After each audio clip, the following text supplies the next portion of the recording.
So, what do I care? Aesthetic commitments and aesthetic obligations. So we get to talk about, like, pictures and, like, beauty and stuff. That'll be fun. Or at least I hope it'll be fun.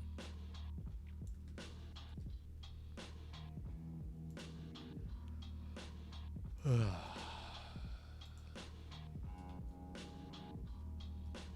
see, how's that look? That's not bad.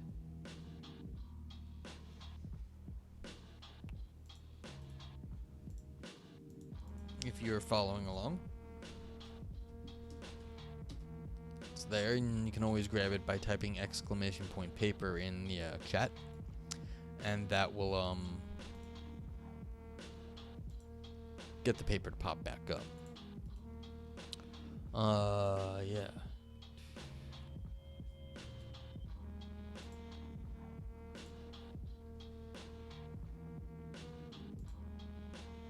Do I have any other bookkeeping things to do? Not entirely sure.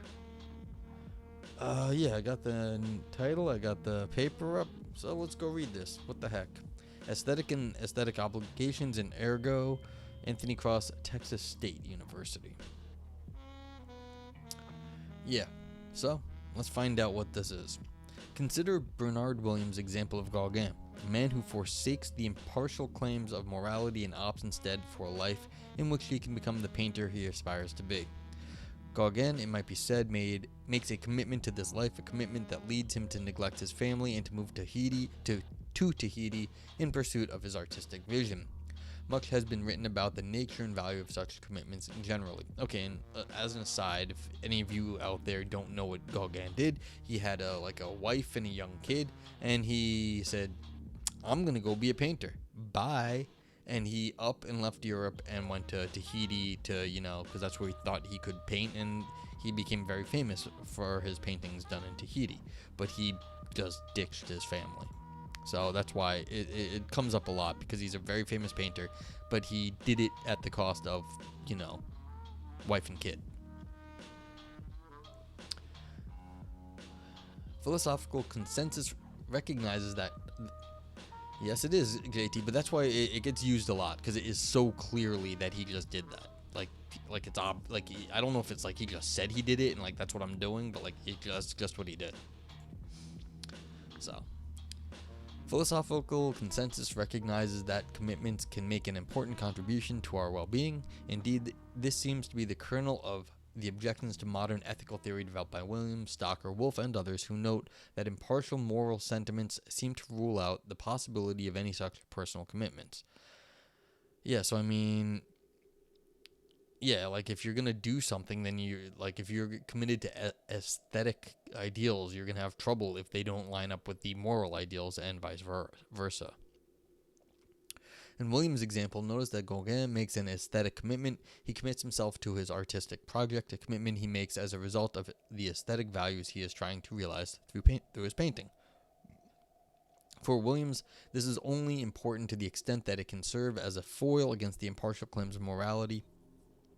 Williams is interested in whether these commitments can provide justification for turning one's back on morality. Indeed, despite the recognition of the importance of commitments generally, there has been scant attention paid to aesthetic commitments as such, outside of discussions in which they feature primarily as a contrast case for moral commitments. Aesthetic commitments, I argue below, are relatively commonplace in our aesthetic lives. This is because they play an important role in managing the temporal dimension of our aesthetic agency in the context of our relationships with aesthetic objects. Wow, that's a mouthful. What the hell is a temporal dimension of aesthetic agency in the context of our relationship with aesthetic objects? That's that's something. However, aesthetic commitments deserve the attention not only because they play an important role in structuring our aesthetic lives. Beyond this, focusing on aesthetic commitments can give us a better grasp on the nature of aesthetic normativity. That this is because in making aesthetic commitments, we are capable of giving aesthetic concerns the weight. Giving aesthetic concerns the weight of obligation. Okay, so this is interesting. So it's going to say that we have normative things, that there are things we should do in terms of like beauty, like aesthetic norms. So that's going to be a claim here. that we've got things we ought to do in the name of beauty. So if there's things we should do in the name of beauty, maybe they will trump morality at times. Like if there's something so beautiful, maybe we can, like ditch our family if the level of beauty is high enough. I don't know. It is controversial whether aesthetic obligations exist. According to what we might call the standard picture of aesthetic normativity, aesthetic value generates an abundance of reasons for individuals to respond in particular ways, by performing acts of appreciation or creation, by acquiring beliefs about value, or by experiencing emotions such as wonder, delight, or even repulsion. However, these reasons are non-binding. We are free to choose among aesthetic objects without blame, and we are never required to engage with any particular aesthetic objects or individuals. Therefore, to characterize the aesthetic domain as one of commitment and obligation pulls against this common conception of the domain as one of freedom, choice, and play, a domain whose chief value lies in our ability to sample and experiment free from the grasp of requirements, moral or otherwise. What's more, if we appeal to the standard picture, it is difficult to understand how aesthetic obligation might be grounded if our aesthetic reasons are non-binding. How might we ever acquire aesthetic obligations in the first place? I argue that appealing to aesthetic commitments allows us to account for the existence of aesthetic obligations and their grounding. Furthermore, while I think that the conception of the aesthetic domain as one of freedom and play has merit, I argue in the final section of the paper that there is nevertheless an important place in it for both aesthetic commitments and aesthetic obligations they generate. Okay, this could be there's two ways this could go. There's going to be a hard and soft version. The hard version is that no, sometimes there's beauty and you have to do things, everything else be damned. And that's like the Gauguin, screw it, I'm going to be a great painter. Everybody else can it doesn't matter about my family. The soft version I have in mind is that look, there's a subset of our lives, a subsection of our lives, and in that little area where we have some range and it doesn't screw so much, it's sectioned off from assuming there's no moral problem, within that area where there is some freedom, then you can have aesthetic obligations, and insofar as they're independent of everything else. And then you can have aesthetic commitments and aesthetic obligations, but they're restricted to their domain, and they do not override moral obligations. Let's see, would there be a third way? There might be a third. There might be a hybrid. I can't think of it right off the top of my head, but it seems like there's the whole hog where the aesthetic obligation will override everything, and then there's the one where you have aesthetic obligations, but in its own little restricted area. We'll see. What exactly is an aesthetic commitment? Start with the idea of a commitment in general. I understand a commitment to involve a judgment on the part of an agent to see to it that they are engaged in some end.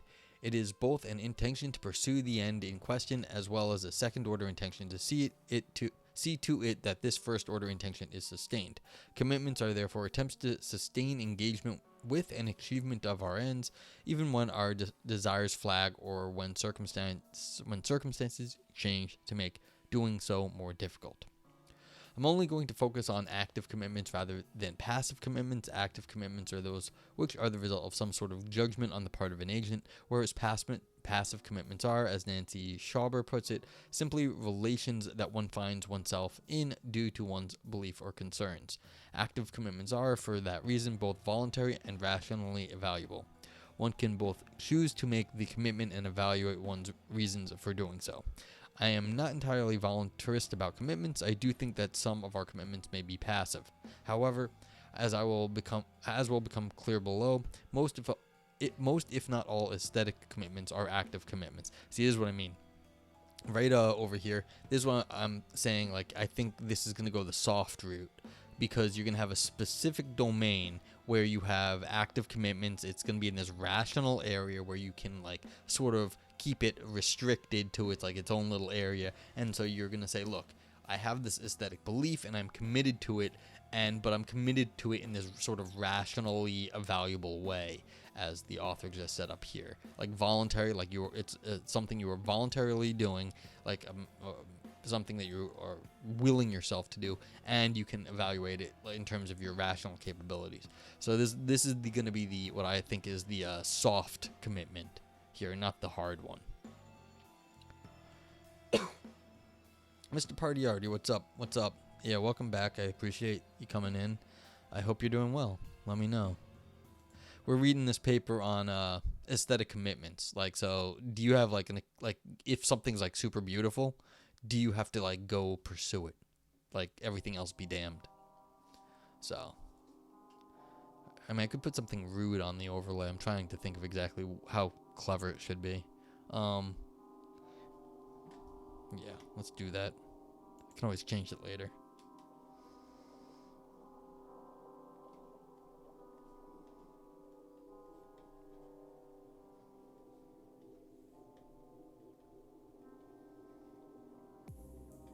Go for the booty. So yeah. It could be well, that's the question. Exactly how crazy were you going to get about the commitments here, Mr. Partiardi? And that's what we were discussing. I think this person's going to go for sort of a limited version, not a full-on romantic ideal. We were talking about Gauguin earlier, and Gauguin basically ditched his wife and like young kid to go be a painter in Tahiti, which most people think was kind of crappy of him to do, but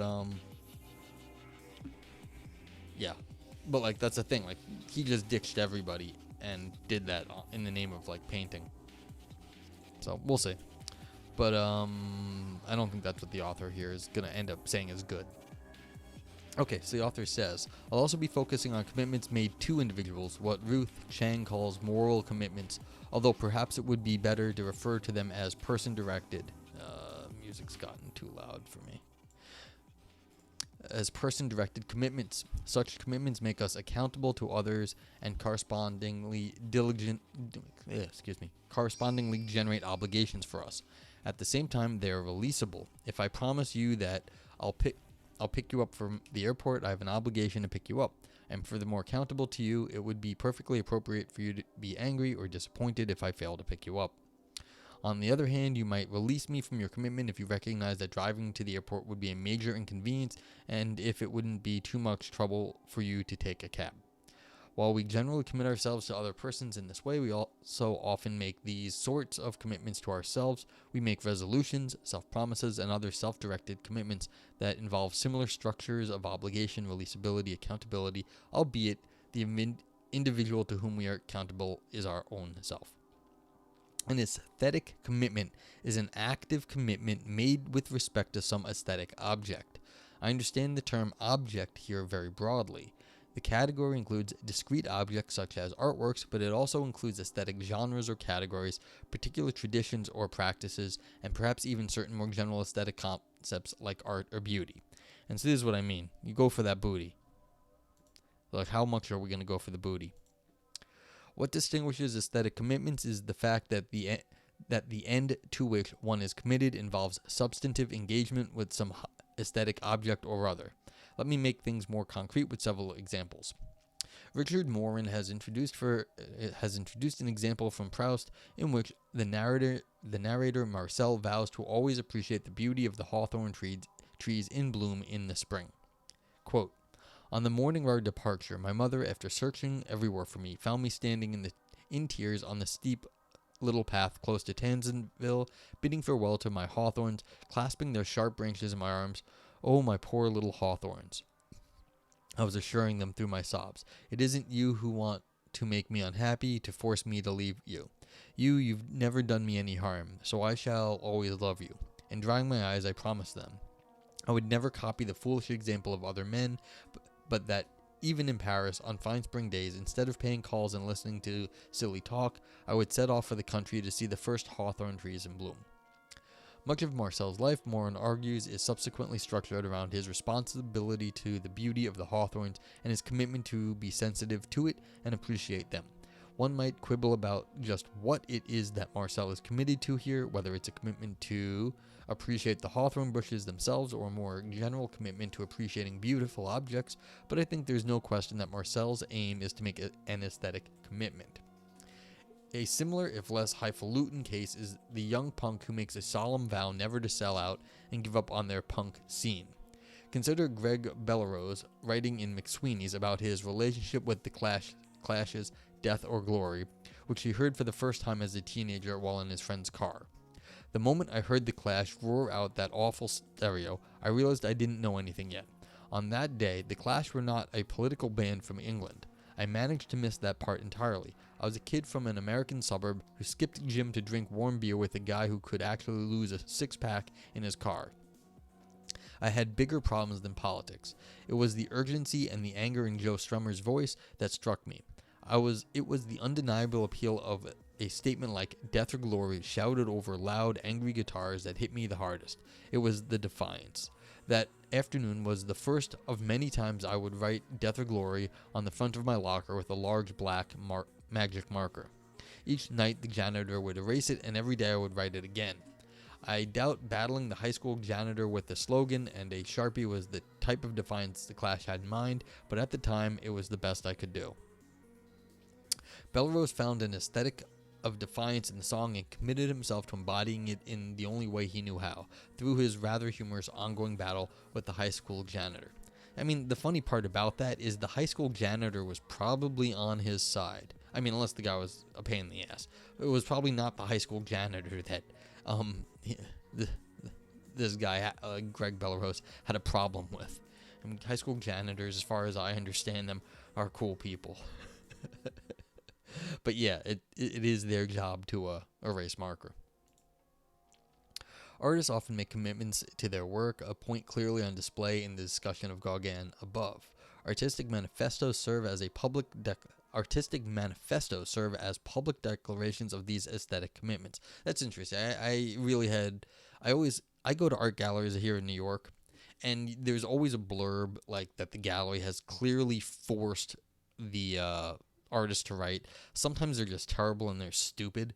Sometimes, the artist is also good with English and they say something interesting, but a lot of times there's no connection between whether the art's good and whether the blurb makes any sense. It doesn't really matter. I mean, many times the art's amazing and the blurb is nonsensical. Sometimes it matches up. Sometimes the blurb is more sensical than the art. So it's you can't tell.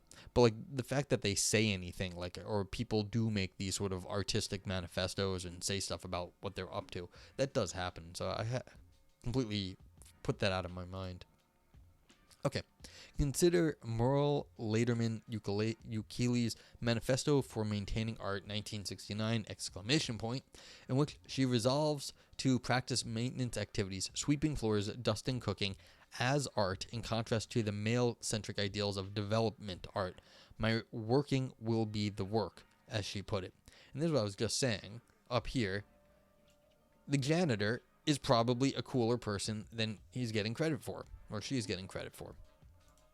It's funny that I wonder if they even knew this. The author here probably set this up because they're so close. So it was a little setup on the author's part. Ukele's manifesto is a personal one, but the history of art is littered with collective manifestos that aim to speak for creative movements.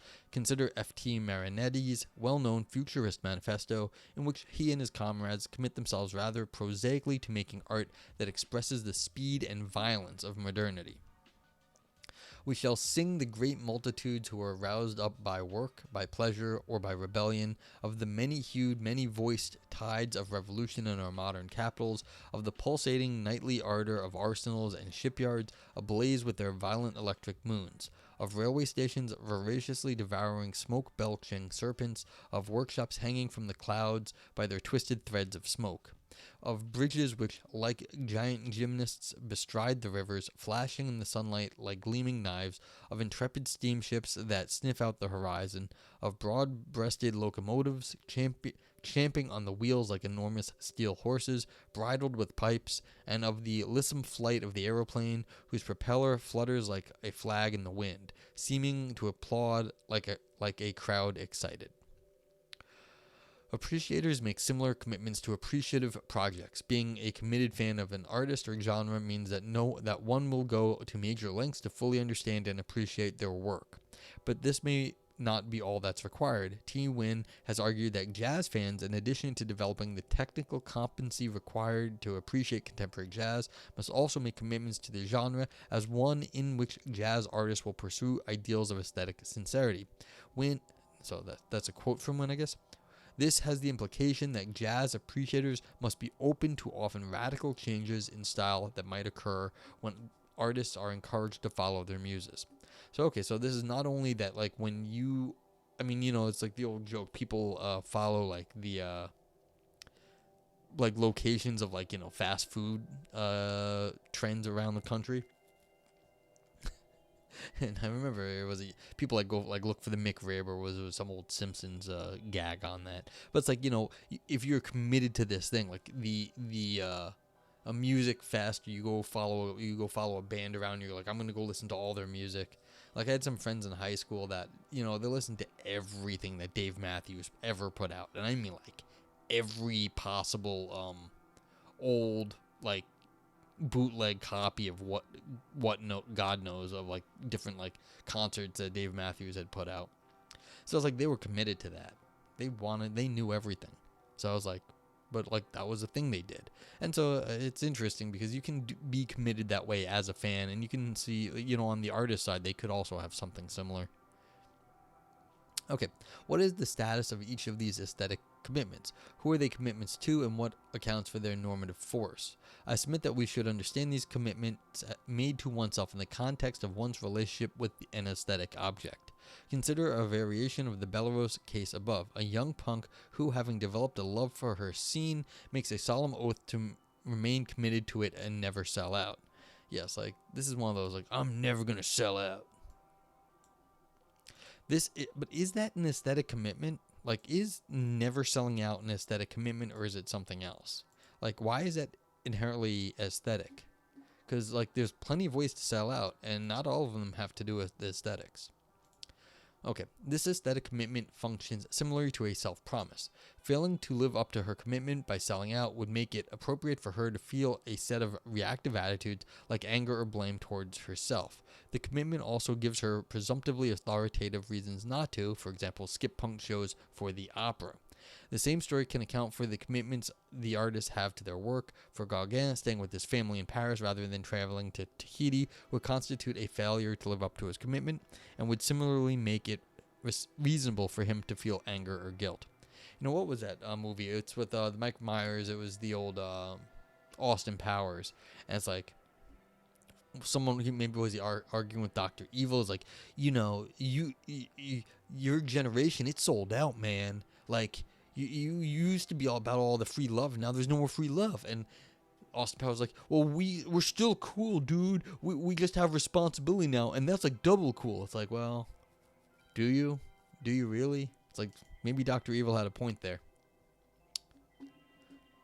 And like, this never sell out. This is more of a political thing also. I mean, yes, the punk scene is also political, but like, I don't know. Like, I'm not sure what kind of commitment, like, this is not selling out an aesthetic commitment, but like, you can clearly, the author here wants to be committed to the booty.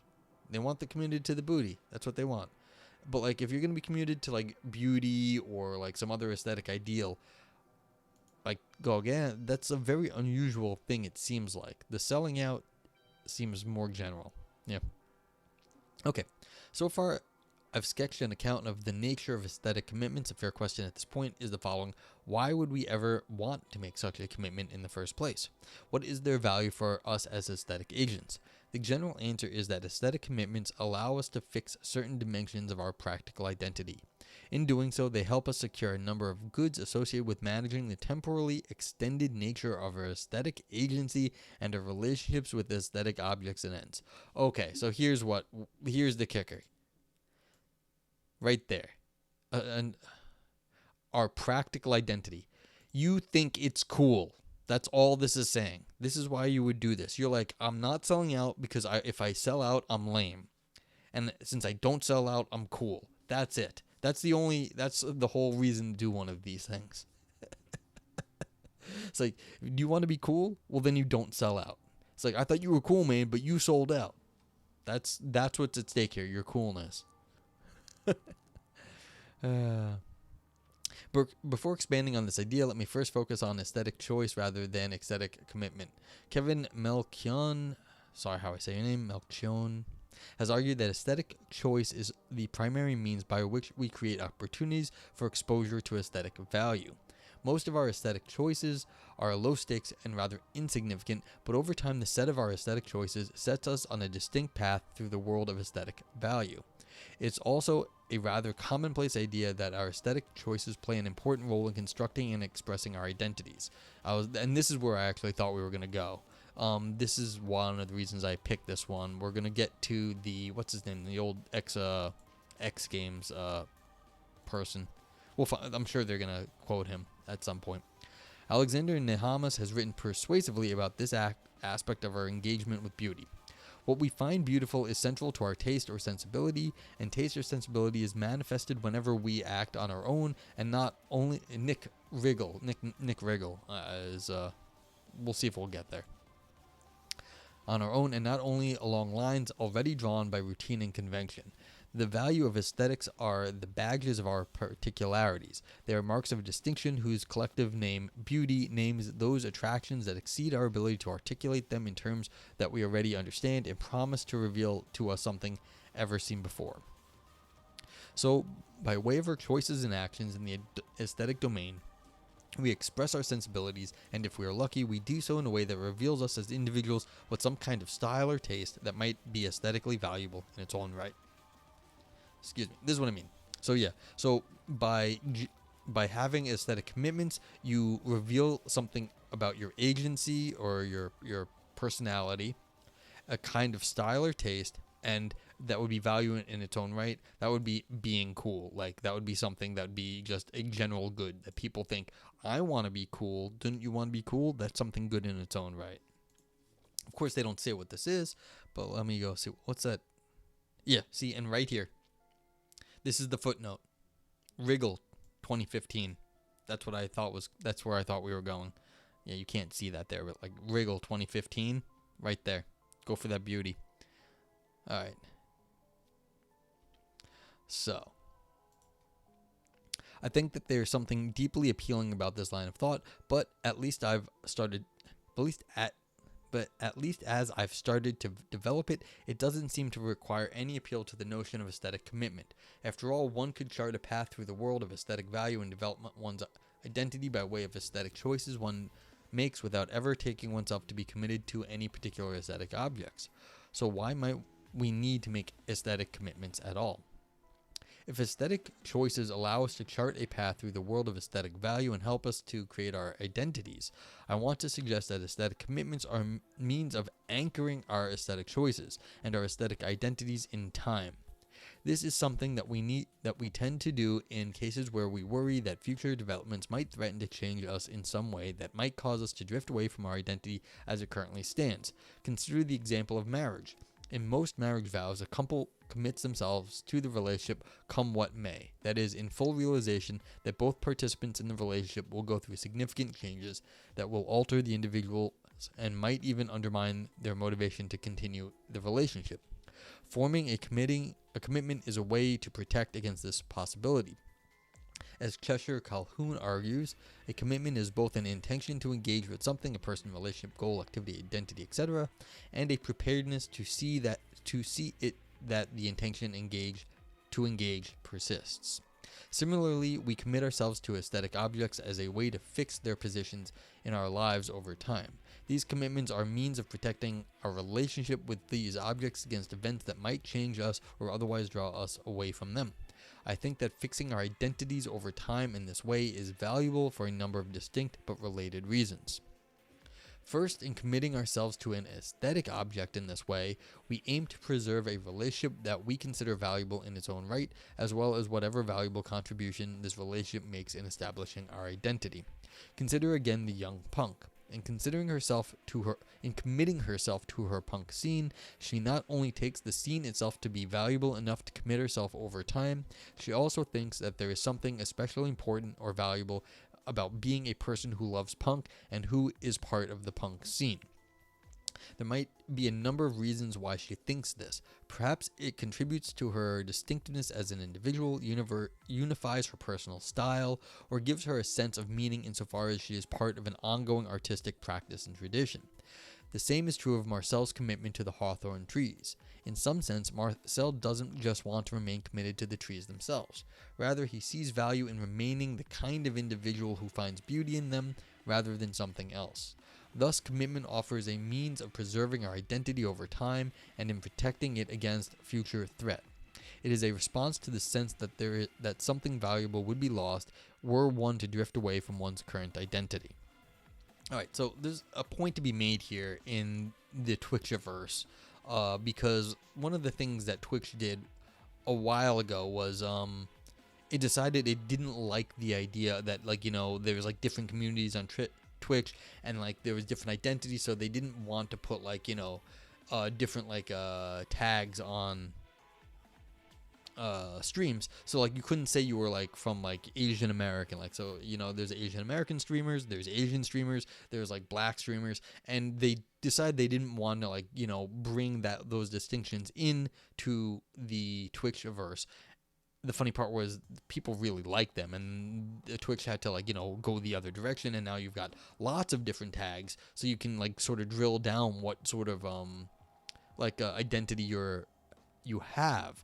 And what's interesting here is that this commitment offers a means of preserving our identity over time and protecting it against future threat. So people's streams is like part of their identity here, and like their unique personal style all gets wrapped up in this. And so it's kind of interesting that, like, what sort of community are you in Twitch is actually, this is sort of the thing here. Like, you make a commitment to like tagging your stream, and you'll see streams, you know, like, you know, trans or ally. So if you're in like that sort of thing, you're tired of carrying the load here in regard to your subjective hot takes.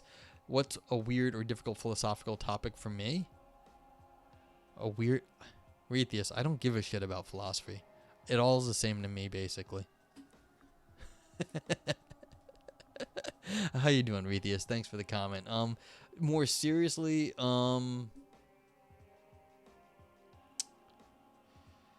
yeah, it's actually, it's getting to the point where, let's see, what do I find interesting? I do actually like aesthetics a little bit. You're doing so good. So good. Good. A difficult philosophical topic for me. Look, in the sense that I know all the moves that people make in philosophy, I got problems, Retheus. I got problems. I'm like, okay, I guess. It's kind of okay. Evolve yourself. How you doing? I'm here. I didn't know if I'd be here today, to tell you the truth. Things had to fall into place for me to be here. I'm still here though. I hope you're well. Let's give Evolve yourself. Yeah, thank you, Retheus. I appreciate it. Evolve yourself is a streamer. And he's a good streamer. He does Philosophy of Mind, but he also does a lot of meditation and does some chess streaming. So anyone out there wants some more philosophy content, you can go check out philosophy. Yeah, come on, man. Philosophy of Mind is the shit.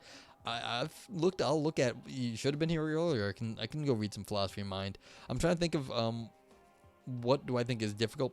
You know, there's a lot of stuff I'm not technically good enough at, but like, I mean, anytime you get too into the weeds of anything, it's very difficult.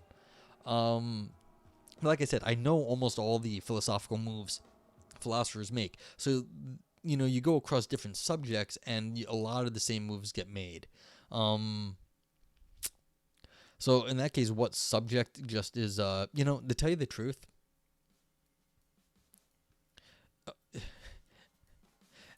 the philosophy. All right, I'll get right back to that, Retheus. I'll tell you something. Like, I am not good at, like, social philosophy. Like, I am not good at aesthetics. Like, I leave that stuff to our friend Aristotle.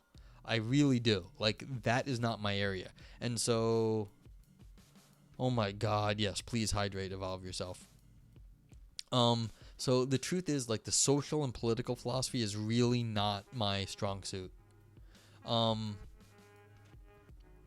And so like yeah, I know like in general ideas like what they're up to, but like it just doesn't it's never really computed for me. I am getting better at it. And on your other comment, does philosophy owes a lot of stuff to philosophy mind? It does, but also a lot. You'd be surprised how many times the philosophy of mind arguments have actually been lifted from other areas of philosophy in the history of philosophy. Like people steal the arguments and then they just repurpose them, and like they move them around and like they just like put them together in new ways. So like the philosophy of mind is like taking arguments from other areas, but then the other areas like steal them back. And so it's this weird like incest that goes on about like who has the good ideas. And like when one good idea is here, then it gets moved over to here, and then it gets moved over to there, and then like something different happens over there, and then it comes back. And so people are like stealing the thoughts of like the different areas of philosophy, steal their thoughts.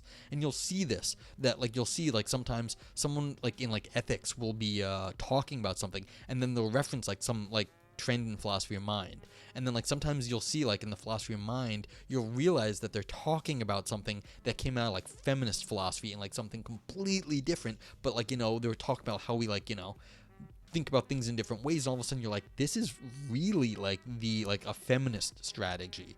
And so it's like you have to like you don't notice it all the time, but when you do notice, you're like, yeah, you just took this from over there, and because they were first, that was their good idea, but then all of a sudden it's over here where it shouldn't be. But yeah, my failings tend to be in the social area of philosophy. Yeah. So, but yeah, what was I saying? Yeah, so just on the different areas of like identity, this is interesting in the sense of identity. The identity, the commitments you make to your identity and the things that are part of it. I mean, and you get like your whole sense, like, you know, you're branding here on Twitch, you're branding anywhere, but like especially here on Twitch where you've got like I said, you've got tags that like are on your stream, the way you like all the things that you have like on your stream, you set it up. Like this is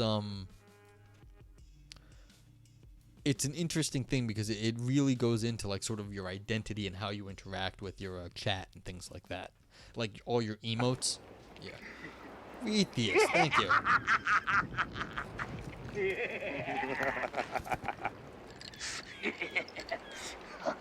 Come by the fire. It's like, yes, sit down. Retheus subscribed. Retheus says. I forgot I have to take that off. I keep forgetting. But yeah, thank you for the subscription, Retheus. I appreciate it. Yeah.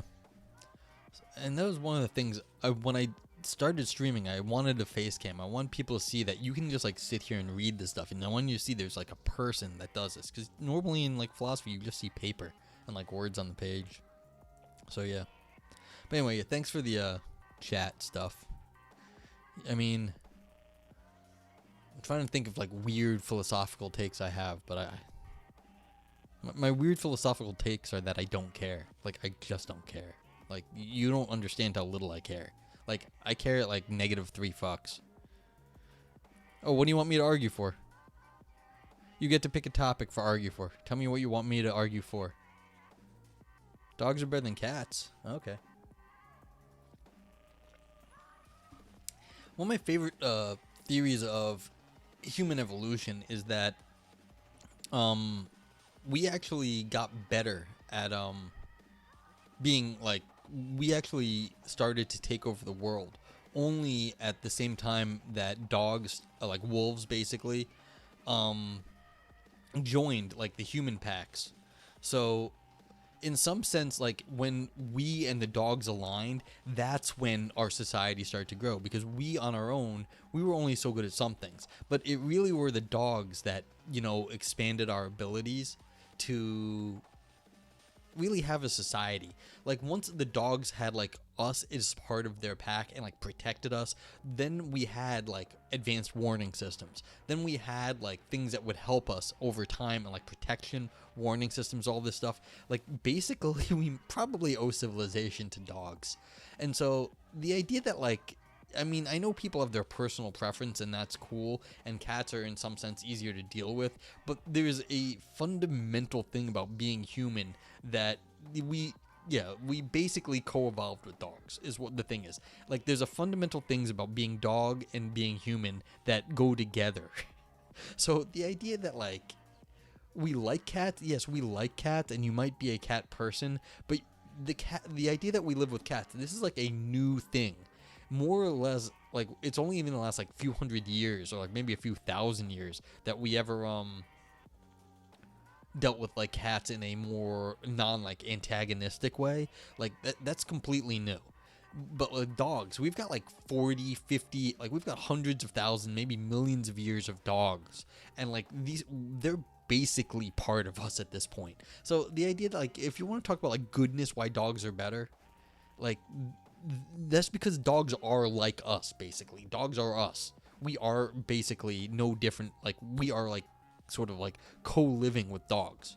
So yeah, you can like your cats, but you're basically making friends with an alien, which is cool. But dogs, on the other hand, they're basically family for us. So yeah, is that good? I mean, I could do better, but that's what I came up with off the top of my head. Yeah, dogs are the only non-human species that understand what it means for a human to point. Yeah. Like, they understand what like human pointing is. Like, so if we go like this or like that, a cat will look at our hand, like, what are you doing with your hand? The dog will understand, like, look at the eye direction, look at the finger direction, and they'll understand like the intention. You're not going to get that anywhere else. So yeah. How else could I argue dogs are better than cats? I mean, there's all sorts of things where like dogs do cool things, but cats do cool things sometimes too. But like, there's more stories of dogs doing cool things. I don't know if yeah, no, I just don't know. I'm trying to think of like any other really strong argument for why to prefer one or the other that isn't just sort of like your own personal disposition, like to work out better with cats and dogs. I mean, the whole like having to go walk your dog a lot is a pain in the butt. But yeah. And okay, so if that's good enough, I'm just gonna continue. Let me know if you need a yeah, dogs are always in the moment. Like, you can always be like, hey, you want a treat, and the dog will be so happy. Okay, thank you, Atheist. No one's redeemed that one in a while. I was like, oh wow, forgot about that. Yeah. Okay, so identity and stuff. Okay, let's get back to aesthetic identity and what does it mean to like commit yourself to like not selling out. Okay, admittedly, the above rationale for making an aesthetic commitment might seem to only apply to those who make aesthetic matters central to their lives. While this is a fair concern, I think that there are further reasons to make aesthetic commitments, even if one does not take such relationships as central to defining one's practical identity. Aesthetic commitments allow us to be better appreciators of aesthetic objects. We live in a world of aesthetic riches. There are countless objects of aesthetic value. You're already out. Okay. There are countless objects of aesthetic value, and we have, perhaps, enticing reasons to appreciate nearly all of them. However, appreciating an object's aesthetic value is not always easy or immediate. In many cases, it may involve substantial and extended... Well, don't you want to be cool, Rethius? This is telling you how to be cool. You have to make an aesthetic commitment to, like, not selling out, and that will affect your life. And, in such ways as you will then be a cool person because you never sold out, if you think being a punk is a cool thing. Well, I'm sorry about philosophy people with their words, Rethius. Disobliging. Yeah, philosophy people tend not to be, their writing is not cool. Philosophy writing is less cool. But, yeah, but like that's why I read this paper actually, because this is where I thought we were going with it, is that like this is going to tell you that by having certain like commitments to like beauty or like not selling out, it will affect you over time and then be part of your identity, and therefore you could be like, and people will be like, he never sold out, he's a cool guy. So that's all. So, yeah, so this is what is not always easy or immediate. In many cases, it may involve substantial and extended a gentle involvement. So you have to work at it, is basically what it means. Is like you don't just get to be cool, you have to work at it. Some artworks are, in Matt Stroll's terminology, aesthetically disobliging. That is, they require effort to engage with aesthetically, including substantial investment of time and focus, substantial background knowledge, and finely developed appreciative skills in order to fully appreciate them. Do I think it's good to have commitments to aesthetic to an individual? Well, in some sense, this author has a really wide sense of what you can be committed to aesthetically. Like, you can have an ideal of like not selling out, or the beauty I wrote on screen. Like, you could be always going for the beauty. Now, if you want to say, like, you think, like, a person is something you could be committed to, I don't know. I'm not really big on heroes. It tends to be, people are, like, humans are human. We all got our warts and everything. Like, no one's perfect. And so, yeah, it's like, if you, no, it's a good question, but, like, what sort of, in some sense, the better thing you can be committed to will do no. I felt bad immediately using it, but, like, it's an old expression, like, warts and all. You love someone, warts and all, even though that's, like, not entirely nice to say. But yeah, like, that's the thing. The sort of thing you're gonna commit yourself to will, it will then reflect on you. So if you're just gonna just be a, like, person, or, like, to be beautiful in your person, that's one thing, and that might not be bad, but, like, how do you go about it? It will matter. So yeah. And, like, if you're committing yourself to, like, loving Elon Musk because you think he's just, like, the most gorgeous, brilliant, smartest person ever, that will also reflect on you. And maybe that's the right thing to do, and maybe it's not, but it's going to reflect on you over time. It will. So yeah, and some things are harder than others, they're saying here. One risk of aesthetic life is that of distraction. Not distraction by non-aesthetic matters, but rather distraction by other aesthetically valuable objects, such as those which are more aesthetically obliging. The worry is that fully appreciating the value of Proust will be beyond me if I am constantly being enticed by genre fiction. I might never get around to watching Terrence Malick's films if I have the option of a constant stream of Nick Cage movies on Netflix. Yeah, so you can always get, if some things require more focus, and if there's just Nick Cage movie after Nick Cage movie, you may never spend the time to watch a long, drawn-out movie. Going further, the very disobligingness of some art can itself lead us toward more obliging art. The very difficulty of Malick makes the Nick Cage films even more enticing. In the face of these concerns and out of abiding interest in fully appreciating these objects, I might make a commitment. For example, no more new Nick Cage movies until I've made it through most of Malick. In making this sort of commitment to some aesthetic object, we aim to block other enticements entirely by way of the presumptively decisive nature of aesthetic commitments. In doing so, we can secure the possibility of a more extended and robust appreciative engagement with the object over time. I mean, this is fair. You might say, I want to read certain things, and I'm gonna, wean myself off everything else until I get it done, because I want to say I read this entire canon, or whatever it is. And people definitely do this. And why do you do that? You want to say, well, because you want to say, I want to get through it. Maybe there's something in the book you want, or you want to be this sort of person that did it. And those aren't the same thing. Like, you might just think a book is cool and you want to get through it, but some people want it for bragging rights. Bragging rights ain't the same thing.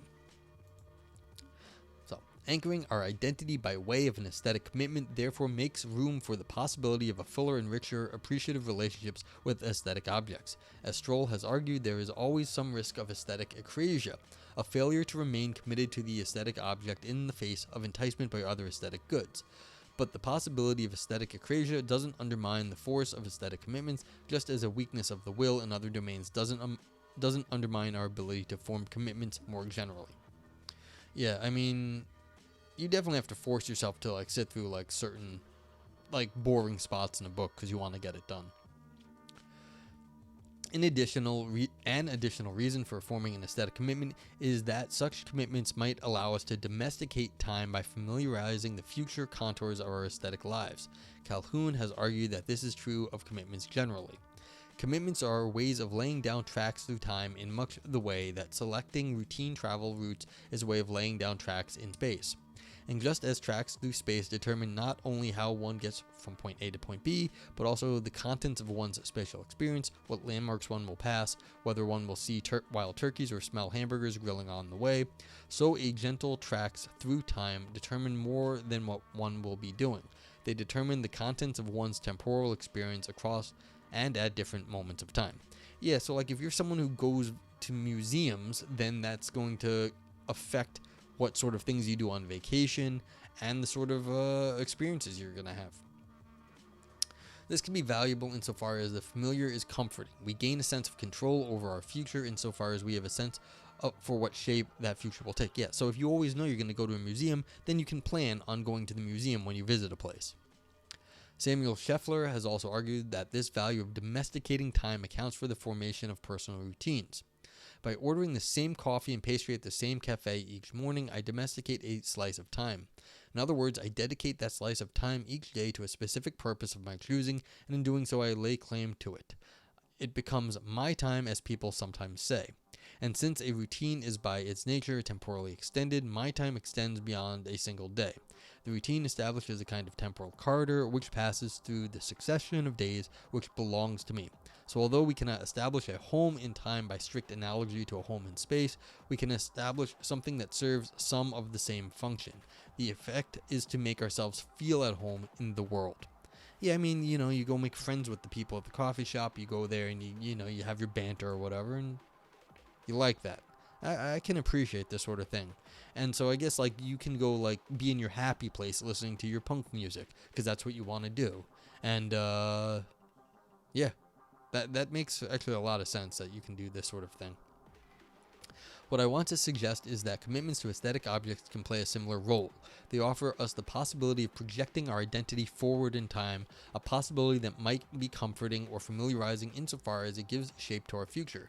This is something valuable, I think, about knowing that through my life I will reread The Lord of the Rings, listen to John Fay, or spend time with the photographs of Walker Evans. I know that my future will, in part, consist of these kinds of activities because of the commitments I've formed, and furthermore, I know that when I engage with them, I will also be able to connect my experiences at that time to my previous experiences. Yeah, so like if you have like artwork you like to see, like you go back and you go look at it, and you know it's not going to be the same thing every time, but it's going to be something that you might enjoy and find something new in. So that's also a thing that can happen. You go back, reread a book. Admittedly, not everyone will be drawn to the values of temporal domestication. As Calhoun argues, such valuing may simply reflect one's temporal style. While some might prefer the familiarity and comfort brought to the future by ongoing commitments, others might prefer the unpredictable or the novel. I think that many approach their aesthetic lives in this way, always on to the next thing. But the point of my argument above is just that some might value a more predictable and familiar future, and that commitments to aesthetic objects is one means of securing this. I think the author just missed something right here. It's almost unfortunate that they missed the fact that people purposefully like a more predictable, an unpredictable and novel future because they like the novel experience. That is the novel experience to them. And so they like the idea of having, fun things that they never experienced before. And that is an aesthetic stance on their own. So right here, the author missed something cutesy that they could have said. It's like, yes, you can domesticate it, but the undomestication is just as good for the author's point here. Anywho. Oh wow, we've got another 10 pages to go. This is going to take forever. That's all right. Summing up, aesthetic commitments are an important means of giving a more fixed shape to our aesthetic lives. This allows us to fix certain aspects of our aesthetic character, pursue more extended, appreciative, and creative projects, and find comfort in familiar forms of aesthetic experience and engagement. This is not to say that aesthetic commitments are without risk. There are several important concerns about such commitments to discuss. Call these challenges of bad aesthetic commitments and the distinctiveness challenge for aesthetic commitments. Okay, so now we're just turning over into some of the more technical issues, and hopefully this won't be too painful. Let's start with the challenges of bad aesthetic commitments. Suppose that I vow to remain ever faithful to the oeuvre of Thomas Kincaid, or that I am thoroughly committed to some morally bankrupt artistic practice, such as performing minstrel shows in blackface. Wouldn't such commitments make my aesthetic life, and my life in general, actively worse? At best, these commitments would cut me off from engagement with the other richer aesthetic objects. At worst, they would lock me into an identity that is unoriginal, uninteresting, or even morally problematic. I think that there are real risks here that shouldn't be downplayed. Depending on their centrality in one's life, making bad aesthetic commitments can be just as problematic as picking the wrong friends to stick with or the wrong case to fight for. I just saw what was it, a 4chan meme. Basically, someone was like, I love anime so much, and then like they went and read something that wasn't anime and they completely loved it, and they were like, have I wasted my life on anime? No, you've not wasted your life on anime. There just is other things besides anime. But like that's exactly what this person's saying here. And I literally saw it either like today or yesterday, or I think maybe both. Like, could you waste all your life watching anime? Sure. Should you? No, there are other things, but that doesn't mean anime is bad. Some anime is very good. That said, there are two aspects of aesthetic commitments that help to mitigate this concern. The first is that aesthetic commitments, like active commitments in general, are subject to rational appraisal. And this is what I was saying at the get-go. Aesthetic commitments are going to be limited. You're going to be able to like restrict them to certain areas, and the area this author is doing is the rational. And so you're not having this go again and be like, screw everything else. You're going to say, well, look, it's kind of irrational to dump my family. But like that's kind of what's going on here. This is going to mitigate how much you can just like go whole hog in a certain area. Okay, commitments involve a judgment that we should try to sustain our engagement with and pursue of some end.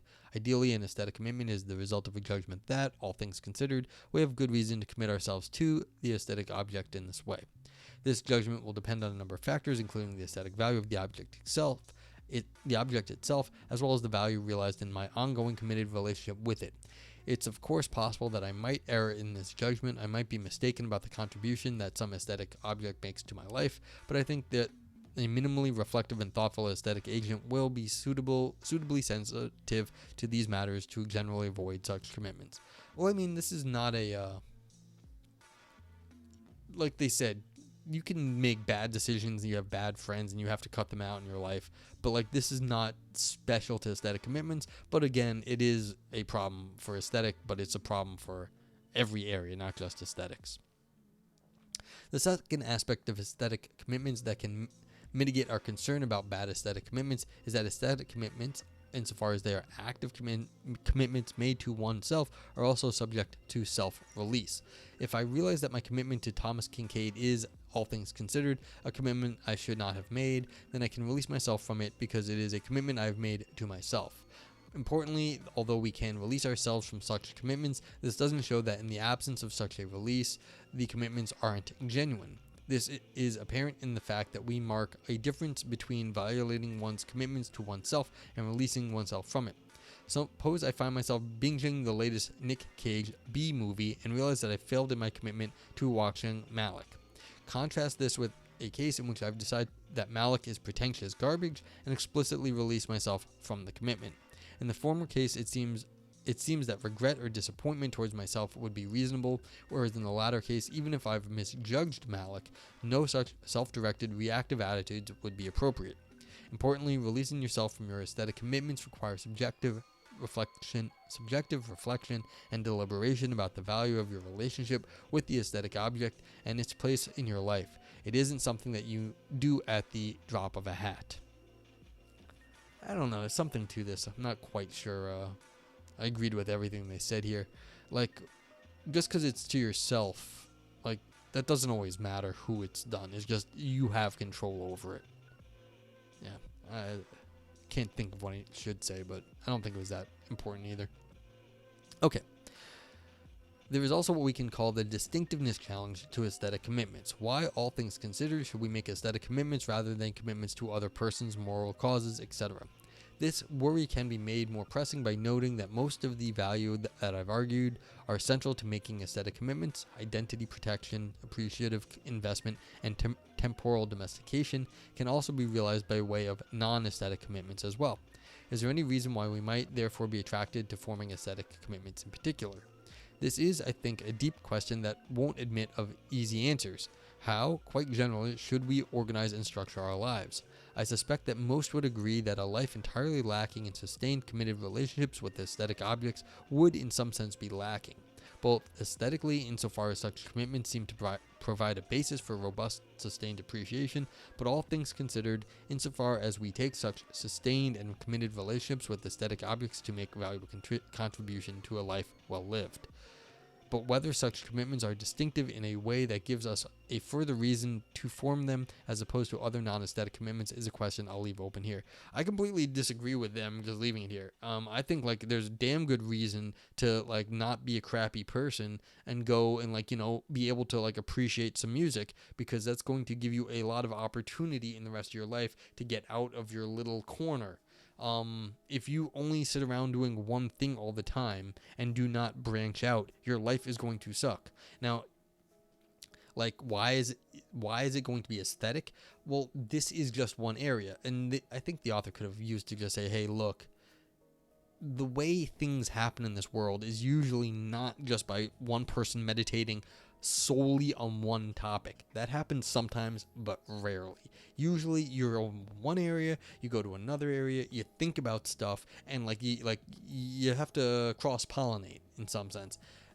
And so I think there's more to be said here about I mean, they did say it, but I think they could have been a little bit more specific about why having musical taste or like movie taste, like something in movies or anything really, but like an aesthetic appreciation can really go a long way. Okay, 3. And we are getting towards the end, I guess. Above, I've sketched an account of the nature of aesthetic commitments and argued that they play an important role in giving shape to our aesthetic lives. If I'm correct about this, then appealing to aesthetic commitments can also help us enrich our account of aesthetic normativity. Roughly, it can help make us more sense of the kinds of normative claims that aesthetic considerations make on us, including the idea that in some cases we may have aesthetic obligations. Alright, so now this whole section, I mean, I don't know if anyone actually is going to care outside of philosophers, because the idea that you're going to have like normative claims and aesthetic obligations, this seems like, philosophical fodder. I don't know if anyone else really claims that you have to do things or you should do things to make because of like beauty or something. According to what I've called the standard picture of aesthetic normativity, there are objects in the world that possess aesthetic value. This value generates reasons for individuals to respond in particular ways by performing acts of appreciation or creation, by acquiring beliefs about value, or by experiencing emotions such as wonder, delight, or even repulsion. By appealing to the machinery of reasons, by which I mean considerations that count in favor of particular actions and attitudes, it would appear that the standard picture can accommodate just about the entirety of the kinds of claims that the aesthetic makes on our lives. The standard picture of aesthetic normativity makes no space for the idea of an aesthetic obligation. Although we live in a world of aesthetic value, and while we have reason to appreciate it or otherwise respond to it, it isn't wrong to ignore aesthetic value if one has more reason to do something else, nor are aesthetic reasons presumptively decisive. See, this is what I mean. Like, I think this is a philosophical thing. I think right here they're trying to say that the philosophical canon is wrong, and they're making some sort of big contribution that there's some sort of normativity that everyone's missed. So they're saying there's a new kind of obligation here that hasn't been talked about. And they might be right, but I think the whole point of this section is to, have some philosophical oomph. I don't know if anyone else other than the philosophers are going to care about this, though. Yeah. Okay. But like I said, anyone ask me about this, like if you get confused what they're up to, I think this is just sort of inside baseball, though. We shall see. I'll pause here to specify exactly which sense of obligation I have in mind. Obligations are distinguished in at least the following ways. First, obligations present themselves as authoritative or presumptively decisive. Although they are in principle capable of being overridden or outweighed, they present themselves as considerations in virtue of which we must act. Second, failing to meet your obligations to another makes it appropriate for them to blame you and hold you responsible for your wrongdoing. It also makes it appropriate for you to experience guilt or remorse at having failed in your obligation. In these respects, obligations go beyond what we simply have reason to do. Obligations, in my view, are a distinctive kind of consideration from what you merely ought to do in light of the reasons you have. Not everything that we have reason to do will strike us presumptively decisive, nor will such considerations always be linked to reactive attitudes such as blame, guilt, or remorse. Such heavyweight obligations are par for the course of our moral lives, and many have argued that we must appeal to the normative machinery of obligation to account for the kinds of claims that ordinary moral phenomena like promising make on us. One reason to think that the standard picture is correct and that there are no aesthetic obligations is that it isn't clear exactly how aesthetic obligations might be grounded. Consider the proposal that aesthetic obligations are grounded in the aesthetic value of objects. As straightforward as this response is, it isn't very promising. First, it doesn't seem to capture the idea that your obligations are generally owed to individuals who can hold you responsible for their violation. Morin puts the point nicely in discussing Marcel's response to the hawthorns.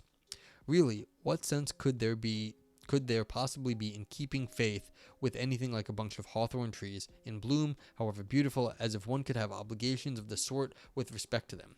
Well, for that matter, how is it that he takes himself to be addressing the hawthorns in the first place, bidding farewell, making them a declaration of love, promising them to come see them again? It is slightly interesting. Who are you promising? I mean, you're promising your future self. I think that's the only way for this to go forward. We'll see what the author says, but you're making a promise to your future self that you're going to do the cool thing now so that you're going to be cool in the future for having done the cool thing. And if you don't get it done, then you're not going to be able to, you're going to look back with regret on your own life. Yeah. So, objects with aesthetic value, including hawthorn trees, don't seem capable of holding us accountable for violating our obligations to them. A second concern, which I will return to in much more detail in the following section, is that aesthetic value simply doesn't generate obligations in the relevant sense. Aesthetic reasons entice or count in favor, but they are never obligatory. If this Ooh, that was weird. If this is a fair characterization of aesthetic reasons, then we can't appeal to an object's aesthetic value as a source of obligation. A second object is to argue that aesthetic obligations are grounded in our obligations to other persons. Of course, we do have all sorts of obligations to other persons, and many of these obligations involve objects with aesthetic value. I take myself to have an obligation not to needlessly uproot the hawthorn trees that the local horticulturist has painstakingly cultivated. Doing so wouldn't just involve destruction of objects with aesthetic value, it would also directly wrong the horticulturist. The problem with this approach is that it doesn't seem to track our intuitions about some of the cases above. Our focus isn't on what we owe to other people. Rather, we seem to be focused on aesthetic objects themselves and our relationships with them. Appealing to aesthetic commitments provides us with an alternative means of grounding aesthetic obligations. In the context of our relationship with aesthetic objects, perhaps relationships that demonstrate a kind of love or concern for the object, we make commitments to ourselves to maintain this love, concern, and engagement. It is a self-regarding mechanism, a commitment to oneself to maintain one's love and concern that accounts for why we have aesthetic obligations towards some objects, rather than simply reasons with respect to them. This self-regarding aspect also helps us get a grip on who aesthetic obligations are owed to. They are, strictly speaking, owed to ourselves, or at very least, they are sourced in the value associated with who we are and with what we take to be centrally important to our identities. This also allows the relationship... Okay, let's finish up this. I think this is strictly false what they just said, though. This also allows the relationship account to avoid difficulties associated with taking aesthetic objects like artworks, genres, or natural objects to be direct bearers of obligations, while at the same time avoiding the counterintuitive idea that our aesthetic obligations are owed to other persons. The problem is, when are they centrally important to your identity? If they're important to your identity now, then they might not be important to your identity in the future. And then you can, be like, well, that guy was an idiot in the past. Like younger Noger was a moron. I don't have to listen to that idiot because that was then. This is now. Now, I know the author said, look, it's an ongoing thing about this stuff, but this is what I'm saying. Look, you're making a promise to your future self that that you're going to be the sort of person that has done this sort of thing in the past, that you know these sorts of things because you went and you listened to a whole lot of this kind of music, or you got through this entire person's back catalog. So you are making a promise to your future self, and so they're centrally important to your identities. But which identity? It's important to your ongoing identity, but really it's important to your future identity once you've got this done. So it's like your identity, but when. The identity is not just atemporal. So you have to the author had to specify this here because your identity will change over time, but you're saying you want it to change in a certain way, and so it's the future identity that you're working on here by saying, look, I'm going to go read all this guy's books or see all this lady's paintings because this is going to change my life in a way that I think is a good thing, and my future self will appreciate it. So you're laying the groundwork for personal growth.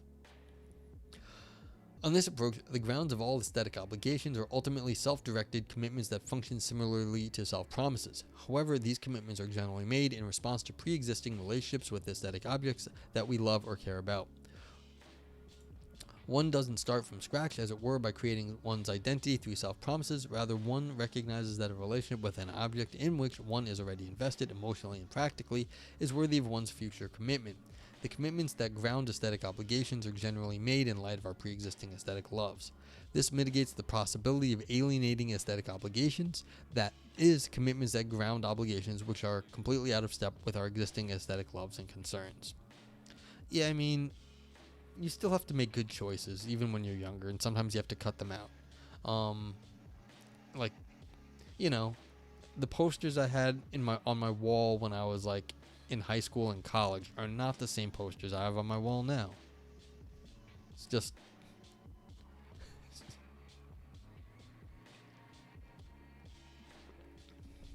yeah. Okay. I've argued that we can appeal to aesthetic commitments as a way to ground aesthetic obligations. Doing so would allow us to expand the set of normative concepts that we might appeal to in making sense of the claims that aesthetic objects might make on us. Rather than appealing simply to the idea of aesthetic reasons that count in favor of particular modes of attention and engagement, we might instead appeal to genuine aesthetic obligations, presumptively decisive considerations in virtue of which we must act. A significant objection to my proposal is that the obligations I focused on aren't distinctively aesthetic. In a recent paper, John Dyke argues that if aesthetic obligations are to be genuinely aesthetic, then they must be obligations that we hold for aesthetic reasons. However, Dyke argues aesthetic reasons never generate obligations, rather they are entirely what Jonathan Dancy refers to as enticing reasons. Reasons that count in favor of particular actions or attitudes, but which never take us to an ought. If Dyke is correct, then aesthetic obligations can't be genuinely aesthetic insofar as they can't be grounded entirely in aesthetic reasons. According to Dancy, enticing reasons are to be distinguished from preemptory or non-enticing reasons by way of their outputs. Whereas preemptory reasons take us to oughts, enticing reasons take us only to bests. So while your friend's suffering is a reason that you ought to help them out. Oh, okay. Let me finish this up before criticizing. So while your friend's suffering is a reason that you ought to help them out, the peaty flavor of Islay whiskey is a reason why it would be best for you to drink it, although you're not required to do so. The central issue, then, is that there is no sense in which aesthetic considerations would never take us to an ought or a requirement. It would follow that these reasons could never ground aesthetic obligation. But is this a fair characterization of aesthetic reasons? And this is why I shut up. They were setting up the question, they know what they're doing. This isn't something to be criticized yet. They were going to respond. I was just like, are they going to respond? They're going to respond. One reason to think that it is a fair characterization depends on aesthetic hedonism. Aesthetic hedonism is the idea that all aesthetic value is constitutively related to pleasure. The normativity of all aesthetic reasons is therefore the normativity of pleasure. Generally, aesthetic hedonists will accept the position that the aesthetic value of any particular object is to be understood in terms of its capacity to generate pleasure in a suitably idealized spectator. If aesthetic hedonism were true, then we might think that all aesthetic reasons would be enticing insofar as reasons of pleasure are enticing. No one is required to pursue pleasure, although we might have very strong reason to maximize the quantity or quality of our pleasure. Dyke provides a second reason to think that all aesthetic reasons are enticing reasons, and that therefore there are no aesthetic oughts. He argues that conceiving of aesthetic reasons as enticing sits well with our conception of the aesthetic domain as one of play, experimentation, creativity. We are supposedly free in this domain to choose to do whatever we feel like, regardless of whether doing so would be best. Others have stressed that the aesthetic domain is generally a domain of choice rather than a domain of obligation or requirement, and that our aesthetic lives are most fulfilling when they involve such choices. I don't think that either of these points fully motivates the claim that there are no aesthetic oughts. Let's return to aesthetic hedonism. Even if aesthetic hedonism were true, it's not clear that all reasons grounded in pleasure are merely enticing. As the hedonic utilitarian would be quick to emphasize, there is a sense in which you ought to maximize pleasure and minimize pain. Thus, we might appeal to an ought of most reason in the aesthetic domain. You ought to do whatever will maximize the quantity and quality of your pleasure. Moving back a step, it's not clear that aesthetic hedonism best captures the normative structure of the aesthetic domain. Recent years have seen numerous critiques of aesthetic hedonism. Pleasure alone, is argued, can't account for all the aesthetic reasons we have. Interesting. Instead, we must appeal to other normative grounds for aesthetic reasons. Some options include the normativity of achievement, the value of beauty, understood as a kind of normative primitive, and the value of autonomous engagement. It isn't my task here to settle the debate between aesthetic hedonism and its critics. I only need to point out that there are plausible alternatives to aesthetic hedonism, and if any of these alternatives are true, then it wouldn't be clear that we should assume that all aesthetic reasons are enticing on the grounds that they are ultimately to be explained as reasons of pleasure. This line of argument might seem to push us towards thinking that aesthetic value of objects can directly generate aesthetic obligations. Recall that I dismissed this approach previously in favor of grounding aesthetic obligations in aesthetic commitments.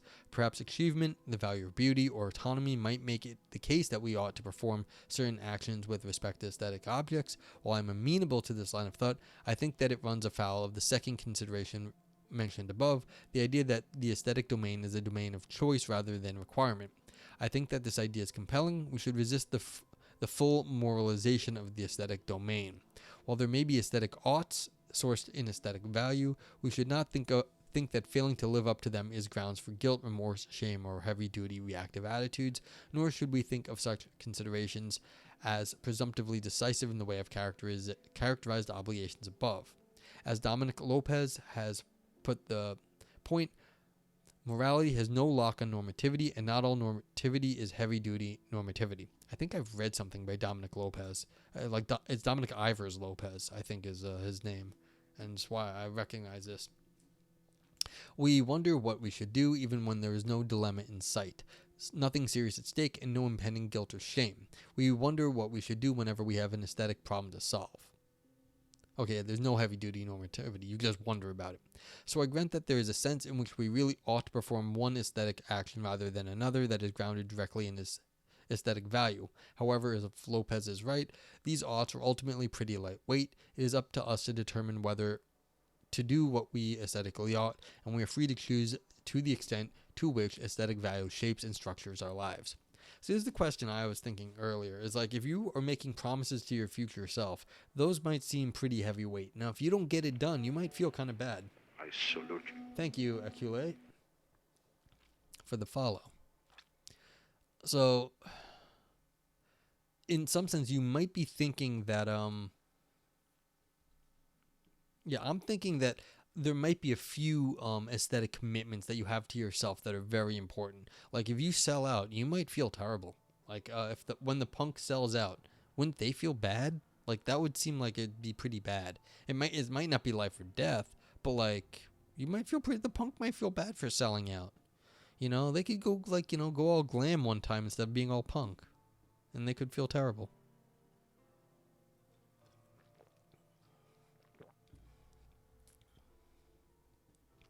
Notice, however, that it is compatible with thinking of the aesthetic domain as a domain of play, freedom, and choice to also think that in such a domain we may choose freely to bind ourselves, to make commitments, and to incur obligation. Yeah, you could do that, but is that... Well, let's finish this up. In the broadest outline, my thinking is the following. The natural home of obligation, in the heavyweight sense I've distinguished, is the moral domain. We incur obligations to others as a result of the promises and other commitments we make, and as part of the normative expectations that we engender in other persons through our interactions with them. In the aesthetic domain, it is open for us to adapt the normative structure of moralized obligation for our own purposes by applying it to our relationships with aesthetic objects. There is no sense in which such obligations are forced upon us. No one is required to commit themselves to the appreciation of beauty or to the development of rich relationships with aesthetic objects. However, making commitments to aesthetic objects that ground heavyweight obligations may be beneficial for us and may lead to richer aesthetic lives. Indeed, Nietzsche argues that central to creativity and artistic freedom is the self-imposition of constraint and necessity upon one's actions. I was wondering if Nietzsche was going to come up on this. So this Nietzsche is like to overcome, like to make yourself into a better person through some sort of like artistic vision. In the context of such commitments, we might have obligation to aesthetic object in the heavyweight sense I've outlined. That is, such obligations could be both presumptively decisive and appropriate linked to the reactive attitudes. However, they would ultimately be obligatory only in virtue of the commitments that we freely make to ourselves. But to return to the initial objection, are such obligations genuinely aesthetic, if what ultimately explains them is a self-directed commitment? A first line of response to this objection is to argue that, at some level, aesthetic obligations must be at least partially grounded in aesthetic reasons. Part of the normative explanation for why we take ourselves to be aesthetically obligated with respect to some object must be the object's aesthetic properties. Consider an analogy. The explanation for why one establishes a relationship with a friend must be the friend's qualities that attracted one in the first place. Of course, there are other individuals with similar qualities, and so there must be some further reason why one is bound to one's friends in particular, such as commitments to one's friends in the context of one's relationship with them. Similarly, on my view, what accounts for our initial investment in a relationship with an aesthetic object must be that object's aesthetic properties. However, granting my argument above that aesthetic value on its own doesn't ground heavy-duty obligations, what establishes aesthetic obligations with respect to the object must be something over and above the object's aesthetic properties. I mean, this argument can be done all the time. Like, is there anything that's only purely moral and not, like, say, moral and social? There's always going to be overlap in this sort of area. So the fact that something isn't purely aesthetic is going to, that seems like that's very, it's going to be always the case. But, like, that's the same thing with the moral. When can you separate the moral out from everything else in the world? You can't.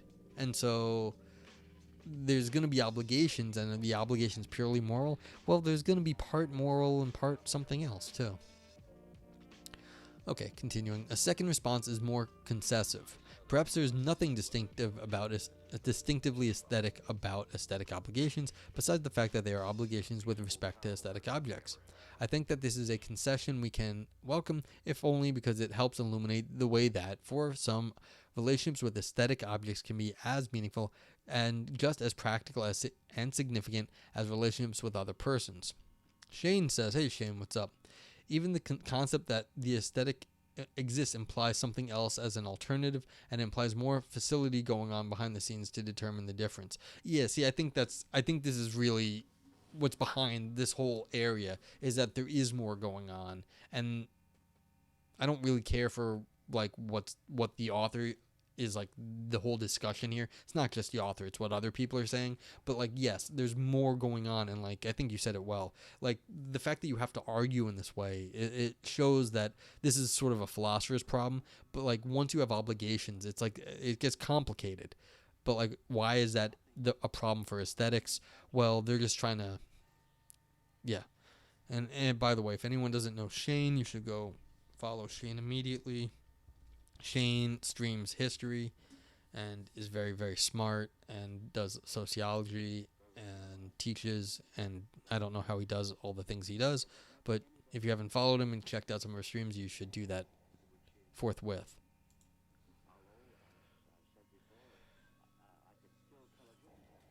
Yeah, I'll give you the not dumb. That's fair. Uh, I've seen you talk. Um, yeah. All right. So let's. This is like the last page. Let me just finish this up. Stanley Cavell, speaking for an us that consists largely of such art lovers, makes this especially clear. Objects of art not merely interest and absorb. What the wait? Objects of art not merely interest and absorb, they move us. We are not merely involved with them, but concerned with them, and care about them. We treat them in special ways, invest them with a value which normal people otherwise reserve only for other people, and with the same kind of scorn and outrage. They mean something to us not just the way statements do, but the way people do. People devote their lives, sometimes sacrifice them, to producing such objects just in order that they will have such consequences, and we do not think they are mad for doing so. If Cavell is correct about the significance that at least some individuals attach to their relationships with aesthetic objects, then it should be no surprise to find that these individuals commit themselves to these relationships and acquire obligations with respect to them in just the same way that others do in relationships to other persons. One I think helpful thing here is that people die for their reputation, and so like if you've got like a reputation, people like kill themselves like when like they're going to lose their reputation, like they're going to lose their business or whatever. Like like people go crazy about this sort of thing, and so it's like you can tie yourself up into these ideas, and like the idea that you can do that with reputation shows that yeah, you could also do that with like some sort of artistic movement. Like that can be your whole life, and yeah, that makes sense. Shane asks, is the author expecting this sort of attraction to be purely aesthetic, like in the concept of visual appeal? The author has a very wide sense of aesthetic object here. So like you could talk beauty, it could just be to like the genre of painting they said towards the start of the paper. So like it could just be like a whole genre. It could be towards a abstract idea like beauty. It could be towards some particular artworks. Yeah, and this could also apply to a religious object. Yeah, I think the author would yeah, that's interesting. That's really interesting. Like relics probably, I bet if you had told the author this, that would have made a fantastic example in this paper, and it never occurred to them, because then they could have got like the history and the religious stuff all tied in, and then but the aesthetic part of it would really they could have like also highlighted that it had aesthetic properties too. Akuli, first time chatter, welcome.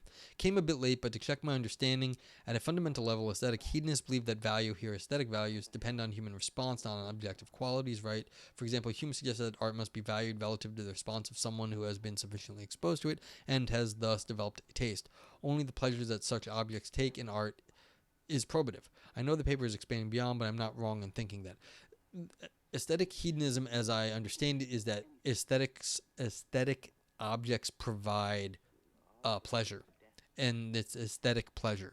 So Hume suggests art must be valued relative to the response somebody has sufficiently exposed to it. That seems like it's a little bit wider than just pleasure. I don't remember exactly what Hume was saying at that point, and especially if you've developed taste, then maybe you can access the higher pleasure there, but maybe there is other things beyond the pleasure.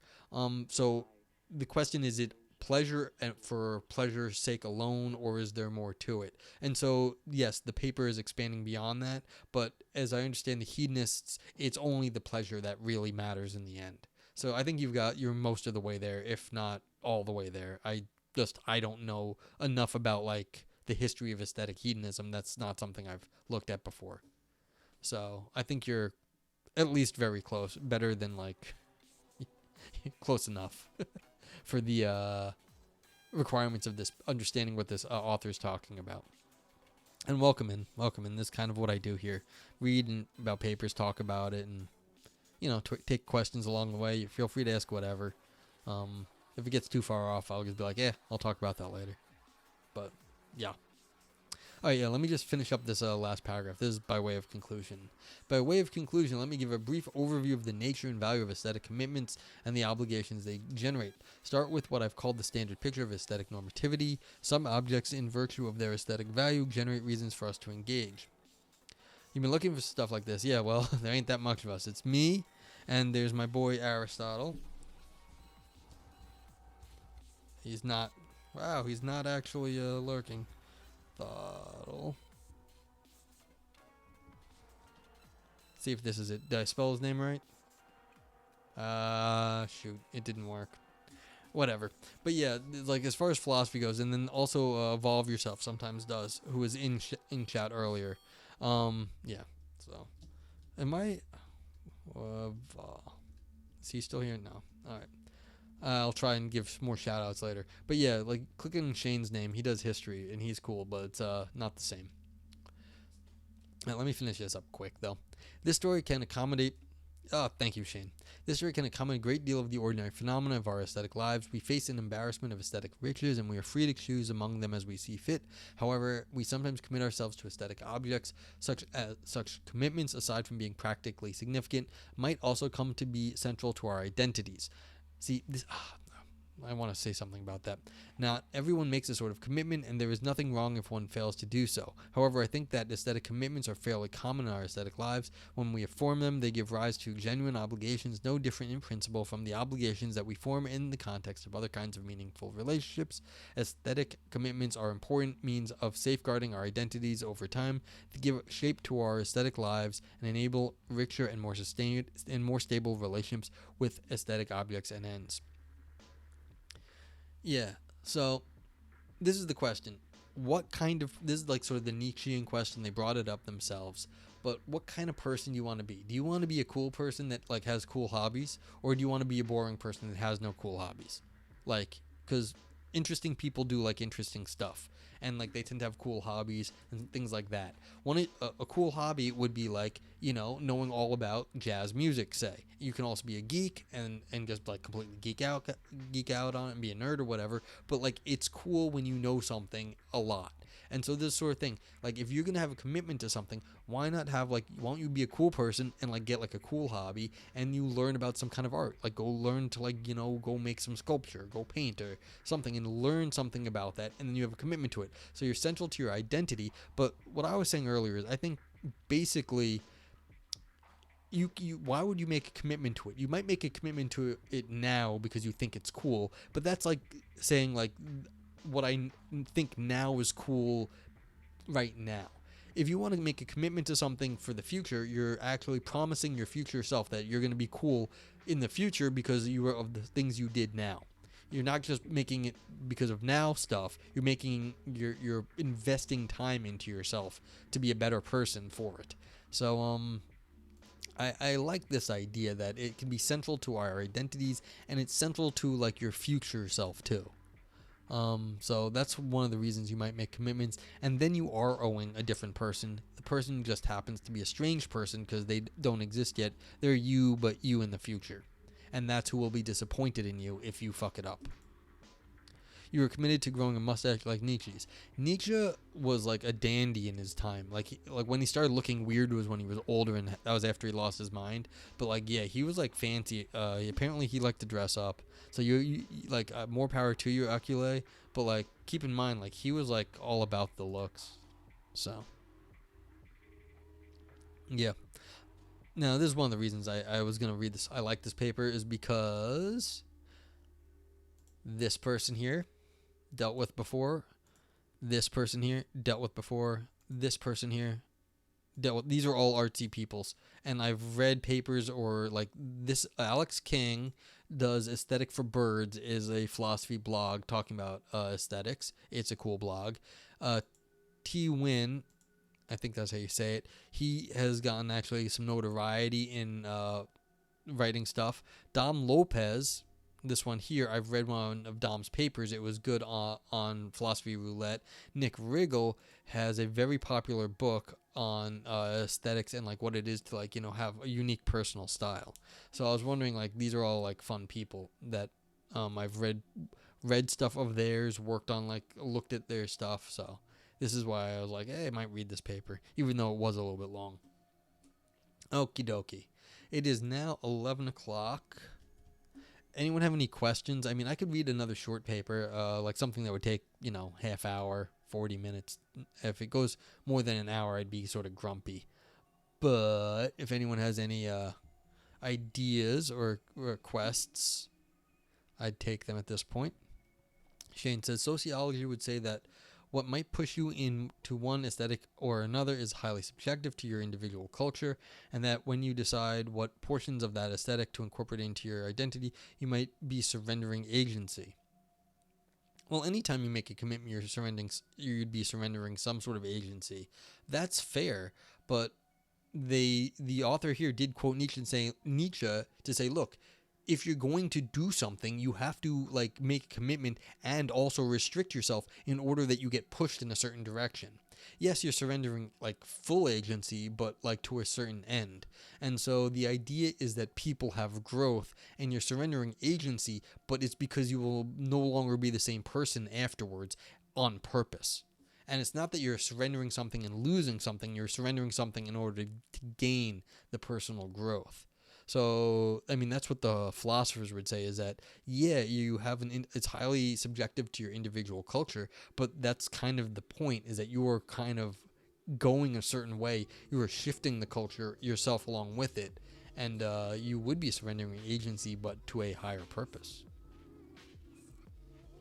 And I guess even that like little higher purpose thing there, it'd be like, this is why people become monks and like nuns and priests and stuff. You dedicate yourself to a specific calling in the idea that maybe you're going to get some insight or you're going to get some sort of grace out of it.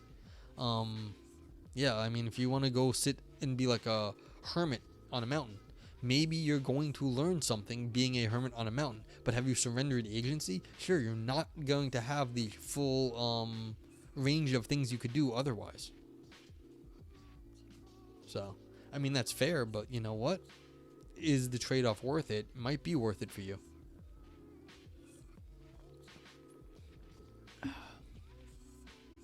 See?